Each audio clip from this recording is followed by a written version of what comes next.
Well,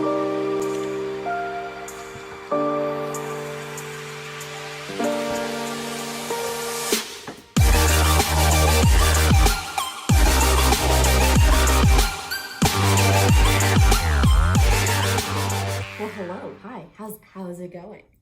What is up, everyone? In today's video, we are going to be going over delivery. So in today's video, we are going to discuss two items. First, we are going to discuss verbal cues, and then second, we are going to discuss nonverbal cues. So let's go ahead and jump right in. So the textbook, as well as your guided reading, goes over various verbal as well as nonverbal cues. I'm going to emphasize major components that I look for within your presentations and that I will comment on. So first, let's discuss the verbal cues. So first, volume. How loud are you speaking? Am I able to hear you? Are your audience members able to hear you? We should be able to listen to your presentation with ease. Make sure that you are projecting your voice loud enough so your entire audience can hear you. And it doesn't matter if you're face-to-face, it doesn't matter if it's online, your audience members need to be able to listen to your message. So second, we have rate. So how quickly or slowly are you speaking? So what I have found is that students who get super nervous tend to speak rather quickly. Or perhaps if you're just really excited about the topic, and if you have a lot of energy, like myself today, you might speak very quickly. What can we do to prevent that? Pauses. Taking a deep breath, take a pause, just take a brief moment to think. That's all you need. Just take a pause here and there. So if by the end of your presentation you feel completely out of breath, more than likely you were speaking a little too quickly. So slow it down, pace yourself, try to find a good happy medium. Third, implementing vocal variety, which includes variations in sounds. So you don't want to speak at the exact same tone throughout your entire presentation. That can be kind of a snooze fest. Imagine if I just spoke like this the entire time. That would be pretty boring. Nobody wants that, right? No. So as you can tell here, my voice kind of heightens and it kind of lowers. And I am, of course, projecting my voice loud enough for all of you to hear me, but also I'm not speaking with one tone. I'm not just speaking in one monotone, or I'm not just completely just reading information to you as quickly as possible just to kind of get through the presentation. No, that's boring. That's a snooze fest. Let's be real. Our audience does not want to be read to. I don't want to be read to. I do not want you to create a manuscript and read to your audience. I don't want you to have your prompt here and then you reading it off to me. I can tell, your audience can tell, don't read to your audience, right? Because when you tend to read, you tend to speak with a monotone. It's less conversational in nature, it's less interesting to listen to, it's less interesting to watch. Don't read to your audience. I'm telling you right now, don't read to your audience. It's highly going to impact the delivery and it's going to impact their interest within your overall presentation. And then lastly, fourth, we have pronunciation. So how are you pronouncing the words? Are you pronouncing them accurately? I tend to have this issue as well because maybe within my household, we did not pronounce words the way that we're supposed to. And it happens. But sometimes when we really mispronounce a word, that can be distracting for our audience members. So try your best to pronounce words as accurately as you possibly can. Don't worry too much about it. Myself, for instance, I have mispronounced the word quarter. I'm like, quarter. People tell me that I say quarter weird. I don't know.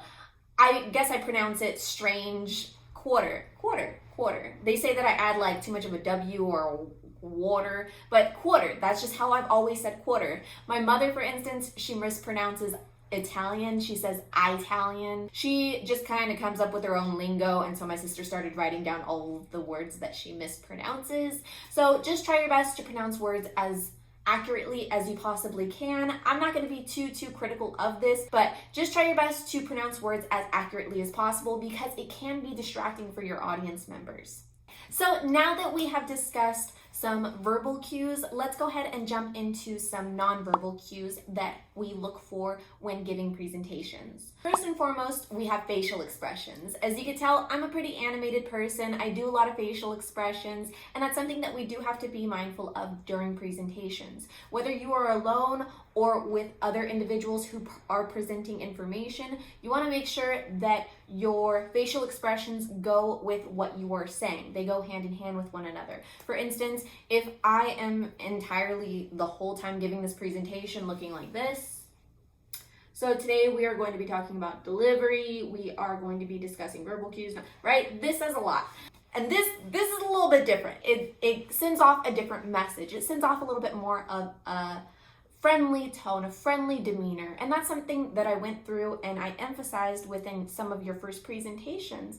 I said, hey, it's really nice that you're smiling throughout your presentation. You come across as very friendly and a very open kind of like demeanor, because smiling throughout your presentation kind of says something. You seem like a pleasant person.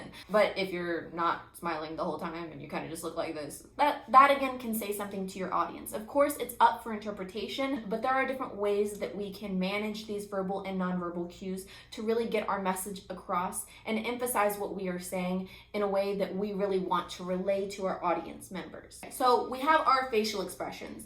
Next, we also have hand gestures. What are you doing with your hands? What are those movements that you're making?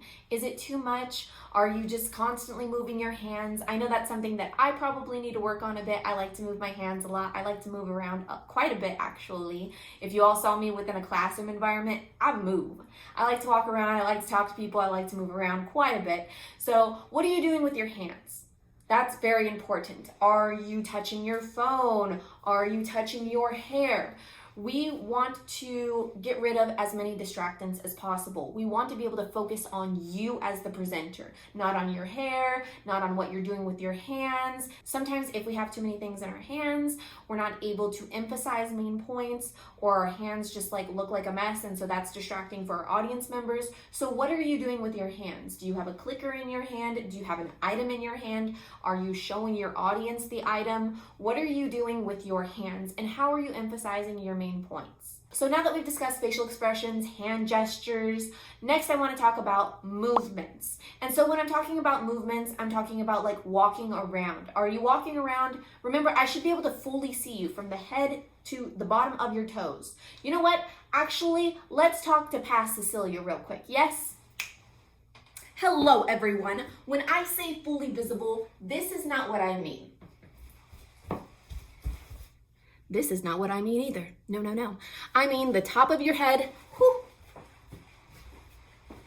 all the way down to the tip of your toes. I need to be able to see all of you, so that I can provide accurate feedback about your hand gestures, your posture, your movements, okay? Because there tends to be some unnecessary movements with nerves. So sometimes we might see some swaying, we might see some legs crossing, hands behind our body, whatever it might be. I need to be able to provide accurate feedback about your movements. So this is why I'm asking for you to be fully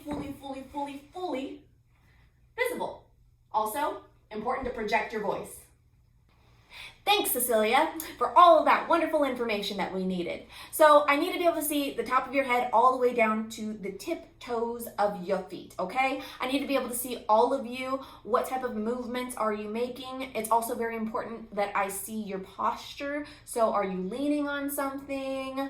Are you clicking something? What are you doing with your hands? I need to be able to see all of you just so I can provide as accurate feedback as possible. So now we've talked about facial expressions, we've talked about hand gestures, we have talked about posture and movements. Next, let's discuss eye contact. Making eye contact with your audience. And so that is looking directly at the camera. Some of you might need like a pointer or something just to really emphasize this is where I need to look. Because if you're looking off in the distance, we can see that. You're not looking at your audience, you're looking off camera. Or if you're looking at your notes constantly, or if you're reading your notes, we can tell. We do not want to be read to, okay? You don't need to read to us. It's okay to have notes on hand. It's okay to have keywords on hand. It's okay. That's completely fine. What's not okay though is reading to your audience or completely looking off screen at another screen that maybe you have all of your notes on. So remember, you want to look at your audience members. When you're not looking at your audience members, there's somewhat of a disconnect between yourself and them. All right, so lastly, we are going to be discussing appearance.